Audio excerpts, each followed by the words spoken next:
Michel Rocard, ancien Premier ministre français, notre invité. Bonjour Monsieur Rocard, merci d'être avec nous. Merci. Une marche annoncée par l'opposition en Égypte qui devrait rassembler 1 million de personnes selon elle. Un nouveau gouvernement, l'Union européenne qui demande, exige de Moubarak qu'il dialogue avec l'opposition.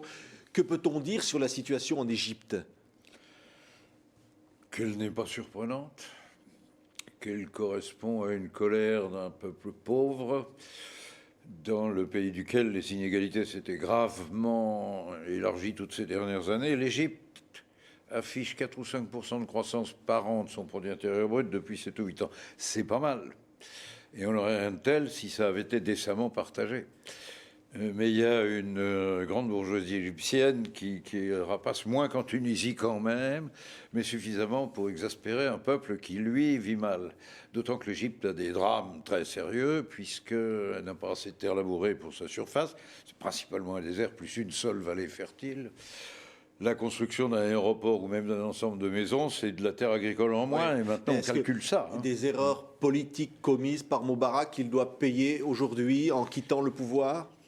Des erreurs politiques, je ne sais pas si c'est une erreur politique, c'est un système autocratique, c'est un système dans lequel on ne discute guère, où on ne discute pas, et toute critique n'a que la rue comme expression, puisque la presse est censurée, et puisque le Parlement est au fond dépourvu de poids et de sens. Est-ce que cela a un sens ou suffisant que l'Union européenne lui demande de dialoguer avec l'opposition ? Est-ce qu'aujourd'hui, au compte tenu de la situation, il faut demander au président Moubarak de quitter le pouvoir ?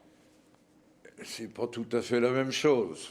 Bon, pour le moment, on lui demande de discuter avec l'opposition. Il y a sans doute des pays où les fanatismes, la brutalité, l'absence de toute culture locale rendraient ça impossible.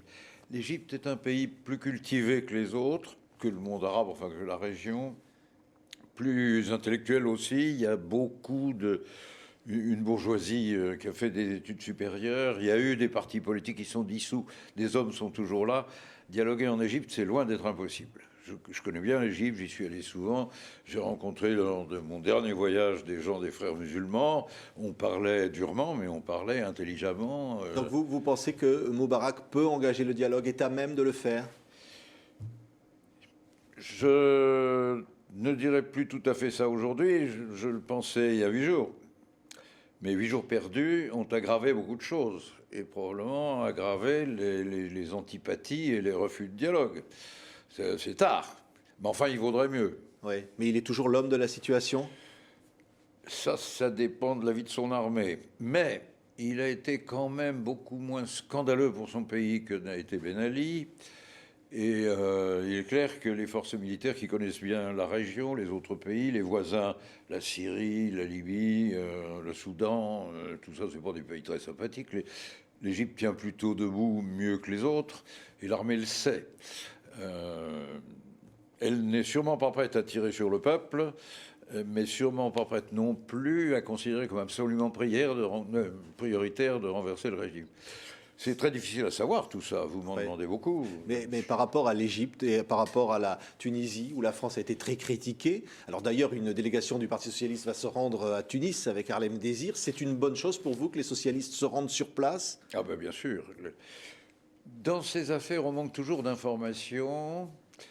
Et on est victime, ce n'est pas une critique des journalistes, votre métier a une exigence, c'est que ça se voit, c'est qu'on dise des choses fortes. Bon.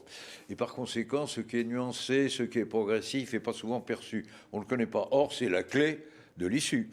En Tunisie, maintenant, il faut que se décante un accord pour gouverner qui néglige petit à petit les tenants de l'ancien régime.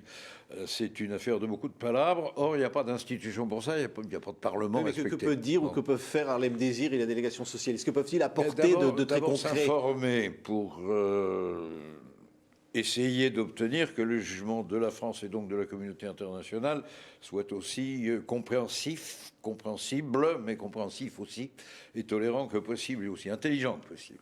Ils peuvent revenir avec une idée du poids relatif de la bourgeoisie tunisienne qui veut de la démocratie, des suppôts de l'ancien régime concussionnaire et toujours liés à des problèmes d'argent, ou du fait de savoir si l'islamisme tunisien est radical ou ne l'est pas trop. Michel Rocard, vous publiez avec Alain Juppé un livre chez Lattès, un débat, la politique telle qu'elle meurt de ne pas être. Et vous y parlez évidemment de tous les grands sujets de société, de ces échanges savoureux, évidemment, où chacun évidemment garde son... Mais finalement fait un pas aussi vers l'autre. Vous allez être reçu par Nicolas Sarkozy, comme les anciens premiers ministres le sont. Aujourd'hui, c'était Lionel Jospin à l'Élysée, à propos du G20. Qu'est-ce que vous allez dire à Nicolas Sarkozy ? Écoutez, je ne le sais pas encore, mais je sais que je vais y travailler. Il nous reçoit pour préparer le G20. Et il a besoin de plusieurs choses. Il a besoin d'abord d'authentifier la crédibilité et l'efficacité des propositions qu'il compte faire, de voir si en dehors de son propre coin elles sont validées techniquement. Et il a besoin aussi de se sentir porte-parole de toute la France dans une affaire pareille, puisque c'est un très très grand combat.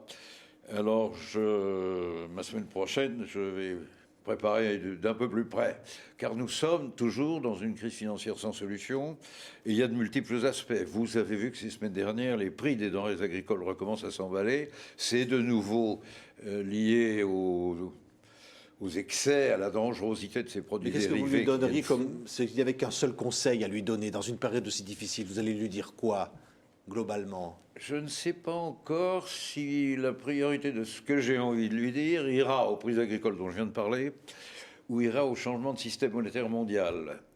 Les États-Unis sont furieux dès qu'on dit qu'ils voudraient mieux une autre monnaie internationale que le dollar. Reste que dans l'état des déficits du dollar, ça devient un besoin urgent. Il faut doser avec soin le moment où ils seront prêts à comprendre qu'il n'y a plus d'autres solutions. Jouer très très finement de cette demande chinoise, parce que les Chinois demandent ça. Ouais. Mais ce n'est pas dans nos intérêts, c'est dans les leurs. Et ce ne sont pas nécessairement les mêmes.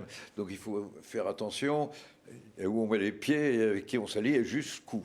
Michel Rocard, permettez que je réfléchisse un peu attentivement. Un mot sur l'actualité. Jacques Chirac a confirmé qu'il lira son jugement, enfin au procès qui va donc commencer le 7 mars. Vous avez une pensée pour lui? On s'inquiète de sa santé. Est-il capable de le faire? Tout ça vous paraît bien? J'ai une pensée pour l'institution. La France est une grande nation. Un ancien président de la République qui passe devant les tribunaux, c'est pas très correct. Et il s'agit de modes de financement qui étaient traditionnels avant lui. Il est inculpé pour des raisons qu'en principe la loi du 15 janvier 1990, que j'ai eu l'honneur de soumettre au Parlement et qui a été validée, a fait disparaître depuis. Il vaudrait mieux que la justice s'aperçoive, c'est un changement de société et de comportements globaux qu'on a eu, et dans lequel les fautes personnelles relèvent des fautes précédentes. Beaucoup de gens en ont fait. Enfin bon, ça veut dire ça ne me regarde pas. Ouais, il aurait mieux pas valu ce procès, c'est ça? Il ne sert à rien? On ne peut pas dire tout à fait ça. Il est important que les Français sachent qu'on se bat contre ces dérives financières. La loi maintenant est bonne, enfin à quelque chose près. Mais Jacques Chirac, pour lui, vous avez une pensée? Ça, c'est un peu émouvant.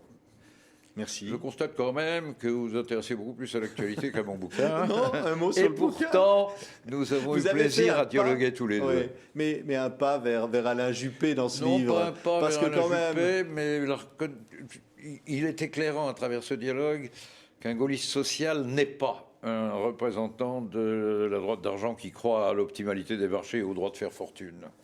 C'est une autre droite. Mais comme c'est aussi une droite et que cette droite-là a joué le bouclier fiscal, a joué l'inégalité fiscale, je la combats aussi, mais pas de la même manière. Et sur les grands problèmes qui se posent à la France, à l'Europe, au monde, nous avons beaucoup de zones de compréhension. Merci Michel Rocard d'avoir été notre invité. Le livre dont vous parlez, La politique telle qu'elle meurt de ne pas être, débat conduit par Bernard Guetta et publié chez Lattès. Merci d'avoir été notre invité. Merci à vous.